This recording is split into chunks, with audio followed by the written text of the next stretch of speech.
All right, so we sort of covered, you know, where the story could go, bringing it, you know, before the events of Red Dead 2 and then sort of after the events of Red Dead 1. Are there any other and I've been trying to talk about weapons this whole time. any other theories that they mentioned which were like completely different?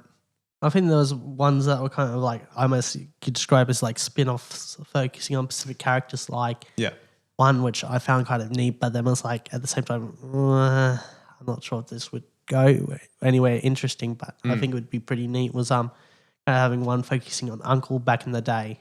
Oh, okay. Yeah. And kind of getting to flesh him out, which would be interesting. Yeah. I've heard the theory before of that the main character from what's the other game that's meant to be sort of connected to Red Dead? God, the name's eluding me. Red Revolver.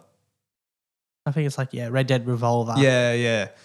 I've heard the theory before that the main character from Red Dead Revolver is Uncle.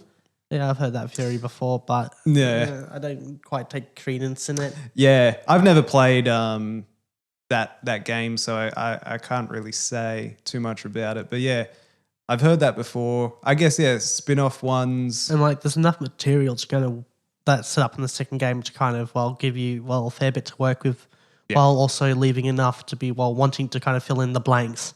Yeah, there is that as well. You know, there is kind of the nicety of there being blanks that you can sort of go and fill in yourself rather than sort of just like all of the information being given to you.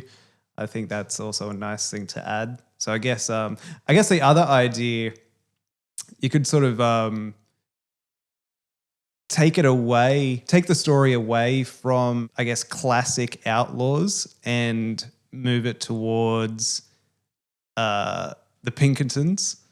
Because that's an interesting. I don't want to see where you want to go with this. Because I think the idea of, you know, the Pinkertons are sort of justice and you know they're the ones, you know, bringing civilization to the Wild West. And I guess kind of like what you see really is that, you know, they're not that different. You know, you see them. I mean, the real Pinkerton agency got up to some shady shit. Yes, in history. So there's definitely the real history of it. But then I guess, you know, that the whole idea of Red Dead 1 is, you know, you have John fighting for this idea that, you know, all he has to do is go and kill all of his you know, old pals, and then he'll be able to live out the rest of his life you know, happily. Whereas obviously that doesn't happen, and you know, he gets betrayed by, you know, the people that say that, you know, they were there to protect him.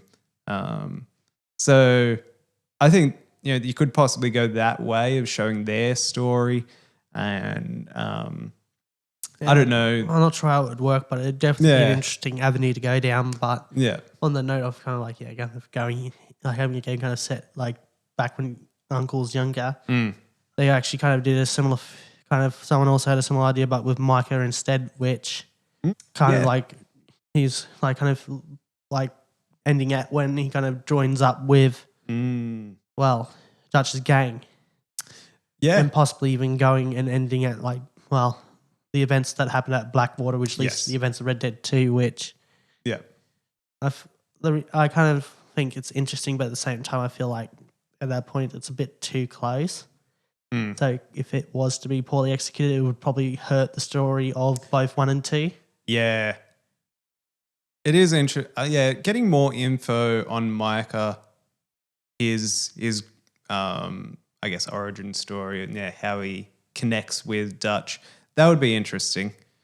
I guess I've never thought of that, of like where he came from, what he did before joining the Vandalin gang. So. Which kind of also, which I guess is an idea that I wanted to bring up earlier on, but didn't, was also one kind of just even focusing on the earlier days of the Dutch gang. So you get to see some of the get to learn about some of the characters that only get really mentioned at the second game. For sure. Yeah. Yeah. I guess, seeing them in... And I think the person who came with the ideas was, the one to be like, play as the younger Arthur in that. Yeah. Yeah. Although at that point, you could probably really play as any of the gang members at that point. Yeah. Which would be interesting to actually have the protagonist be one of the calendar boys. Considering I think they both end up getting killed during the Blackwater heist. Interesting. Okay. Yeah.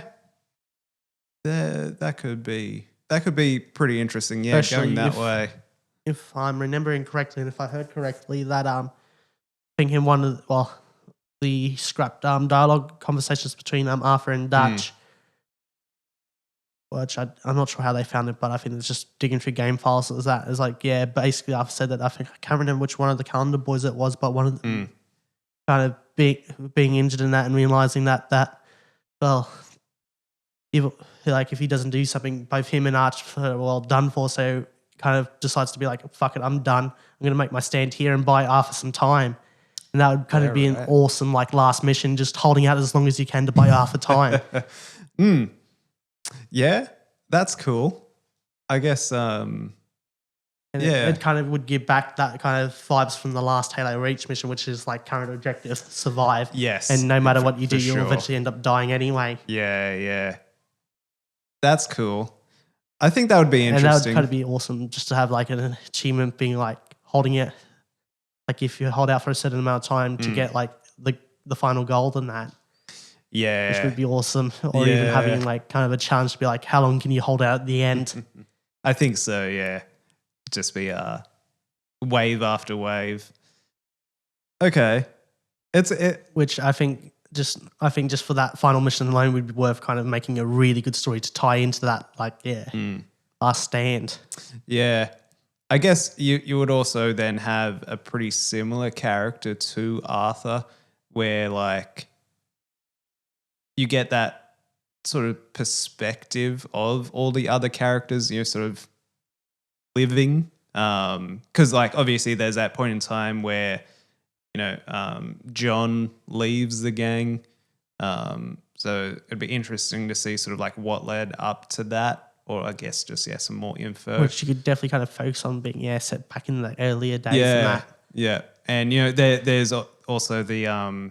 Although I don't think there'd really be much of a kind of epilogue though for that kind of story because it basically would just end right where Red Dead Redemption 2 begins. Pretty much. And then, you also get the woman who was sort of with Arthur as well. And you get her story, throughout Red Dead 2. So it'd be interesting to see. Yeah, so there's a lot of stuff that, you can fill in this game. Yeah.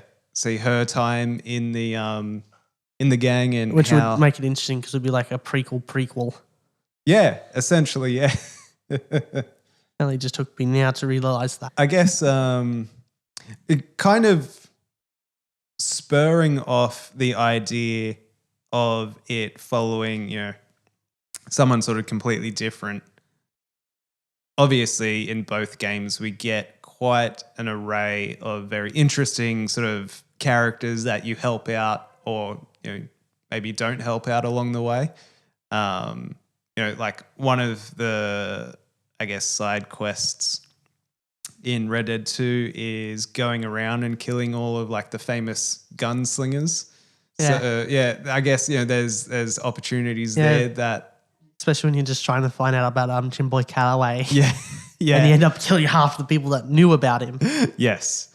So, I guess there's an opportunity there because there is all these other really interesting characters. I think it's there's 4 of them and you end up having to kill 3 of the 4? I think so. Yeah. Something like that. I think there's also that other opportunity to go into a completely different gang as well.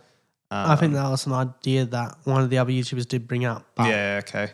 This one I've been kind of saving to last because this one I think would be really kind of interesting because then it not only is it kind of, allows you to kind of be in the same universe but not really connected to the stories. Okay. Of the first, I guess you have a loose connection with the first game if you want to go that far, but one that focuses, but have a game that focuses on Landon Ricketts. Remind me who he is again. He's a very well famous and very well renowned gunslinger, which you actually run into in Mexico in Red Dead 1. He's the one who teaches to shoot. Yeah, okay. Yeah, okay. All right. And yeah. God, I wish I could do the guy's idea justice, but the general gist is it kind of not only kind of covers that golden age of outlaws and that, but also covers one of the outlaws that is the most mythologized and kind of get to kind of like see the the reality of what it was like to be an outlaw back in those days, instead of what the all the pulp magazines kind of, or pulp books actually say happened. Yeah. And all the recounts and that. The man behind the myth. And actually showing that, all those stories are not quite cracked out to what they're supposed to be. Yeah. Like, for example, came up with a scenario where it was like this like duel that very famous duel that he had with this one other person, where in reality it wasn't. It just, we walked up to the bar and just shot him in the back of the head. Right. Stuff like that, where it's like kind of like, especially if it's done in the format where it's like kind of someone kind of telling the fiction, like the heavily fictionalized version of the story, and them kind of almost like having kind of Ricketts' account of those events, like what actually happened.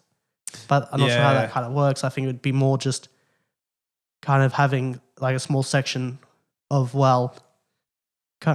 actually, I guess I'm not sure if the other games did a good job kind of setting up like why he's famous and that. I think it kind of just is. Yeah, I don't remember specifically. I think it is sort of just like. But I think even them, it wouldn't be that much anyway, considering that towards the. I guess it could work, especially towards the end when these stories start coming out and that. Yeah. And at this point, you kind of know that it's like order like horseshit, because you've now just played through those events and they're not as glamorous as that. Yeah. Like, as I said, just basically most of the people that he ended up killing was just the guy was sitting at the poker table. He just walked up behind him and just blew his brains out. Yeah, it wasn't this elaborate tale of getting that character to the poker table and this sort of mental math of a 6-hour game of poker that leads to some sort of intricate brawl. It's just like he's there. And I walked up and shot him in the back of the head.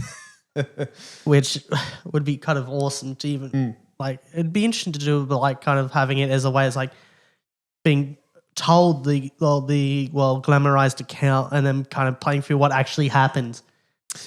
Yeah.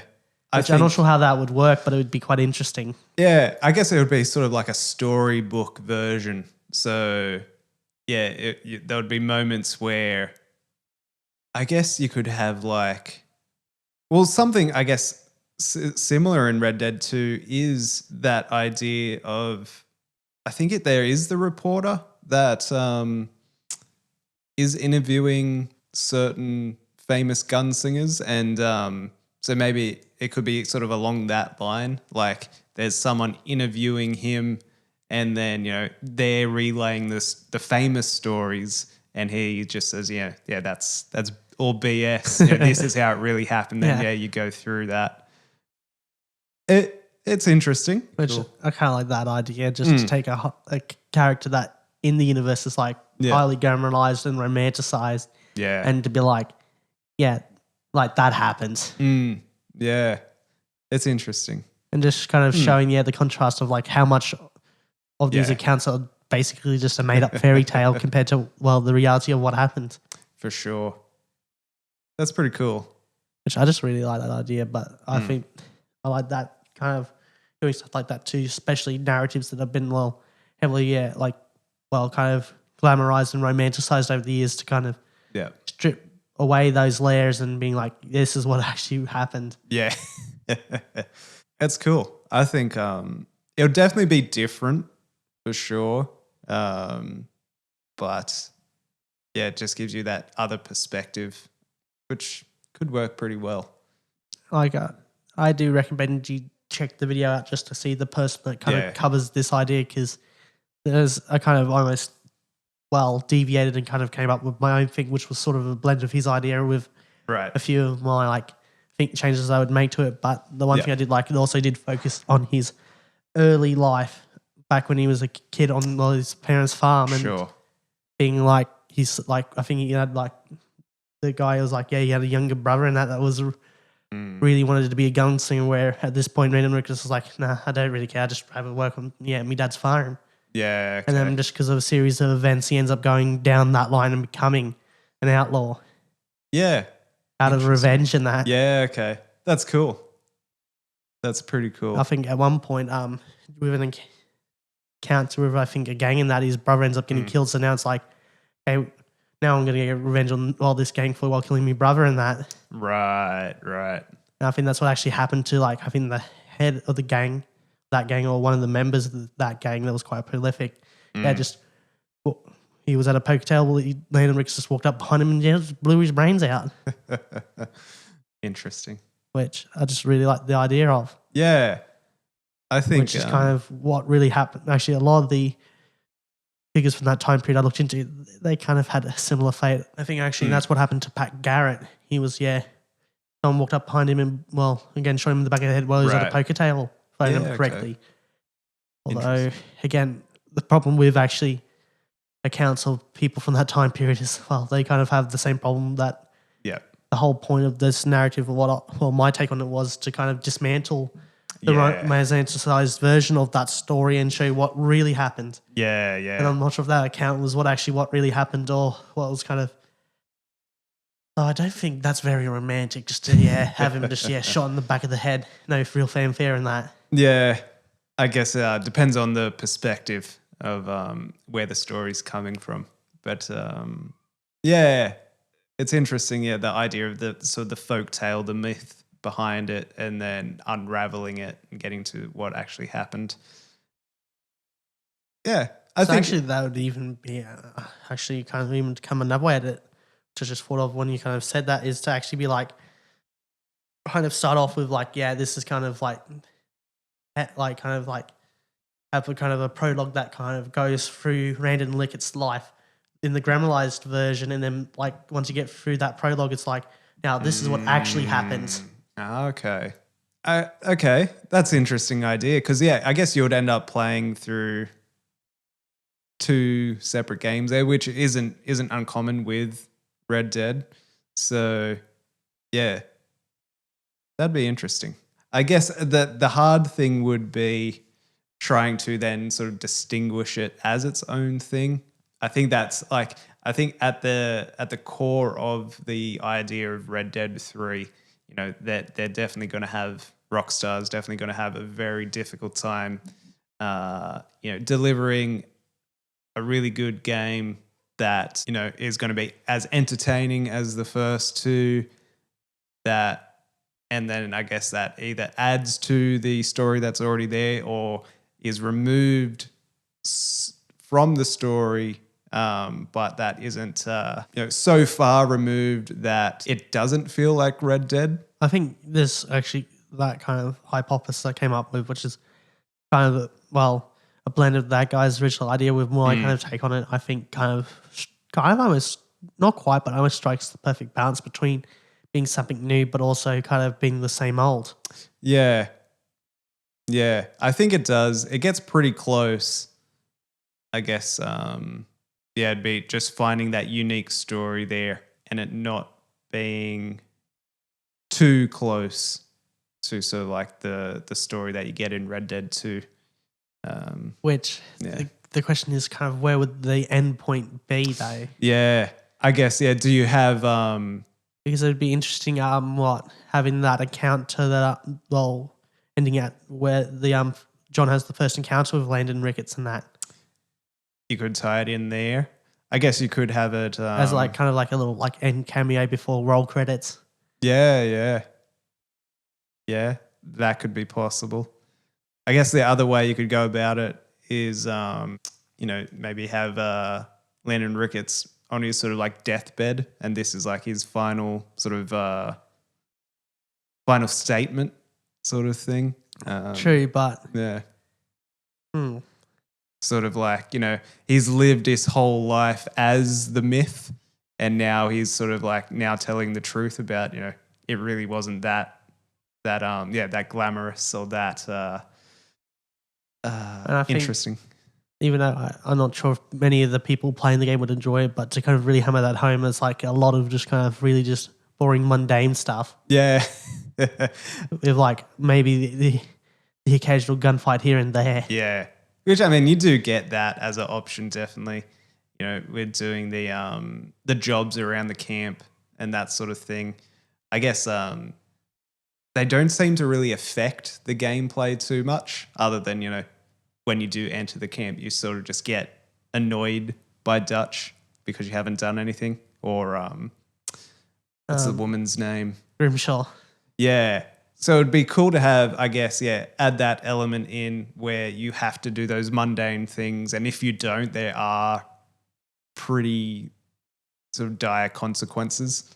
I was say, how would have been a bit more vindictive and be like, yeah, this is the actual main mission. You just go about your daily life.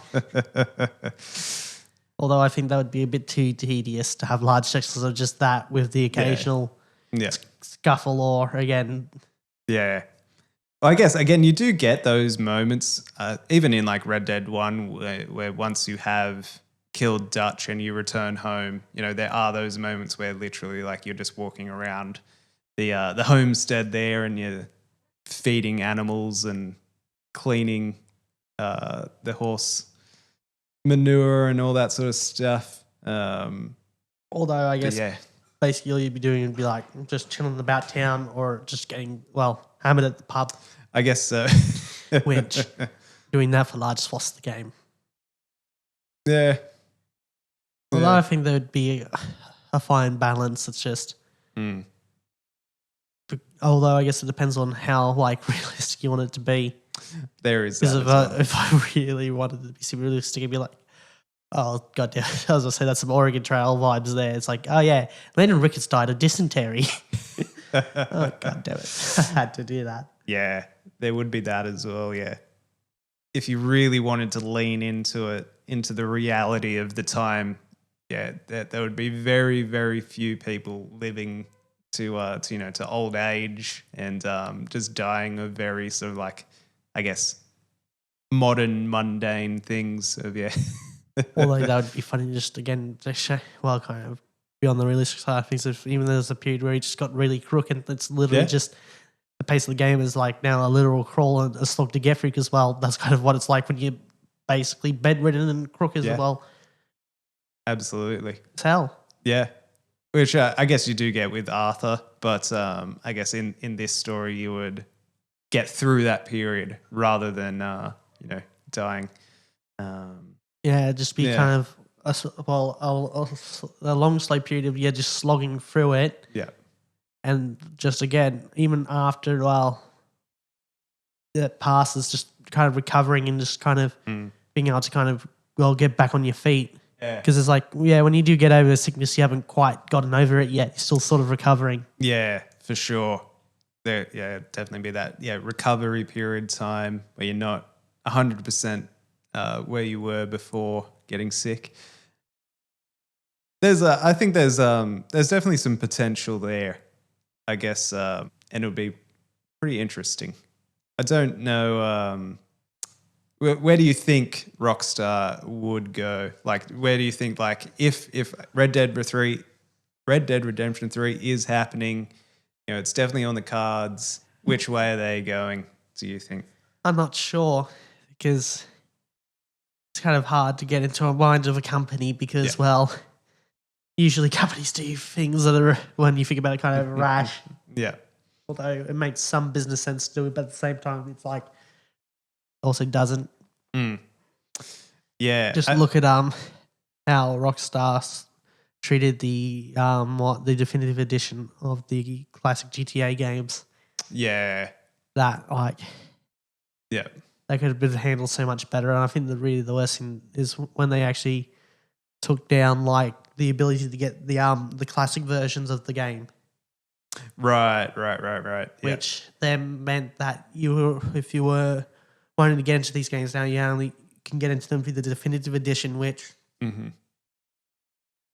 they say they've graphically updated it, which yes, but in my opinion, I think the updated graphics look worse than the original. Right. Although I think that was on early launch. I think they fixed it up a bit, but it still looks a bit. Yeah. I guess, when you're talking there about like the business side of thing, before we started rolling, we were discussing, sort of the success that GTA Online has had, and Red Dead Online really hasn't had that same level. Although I kind of have a good idea of why. It's kind of Rockstar didn't really give Red Dead Online a chance. Like GTA Online was going through the same problems as Red Dead Online when it came out, and again, just due to their persistence as well as constantly bringing out content for it, they're able to kind of get to where it is now. Yeah, I think if they gave this similar support and effort as they did in the early days of GTA Online, I think Red Dead Online would have been successful and probably would catch up and possibly even surpass GTA Online. Yeah, possibly. I guess the other way that they could go about it would be like the Bethesda Skyrim way. So rather than releasing a whole new Red Dead 3, just like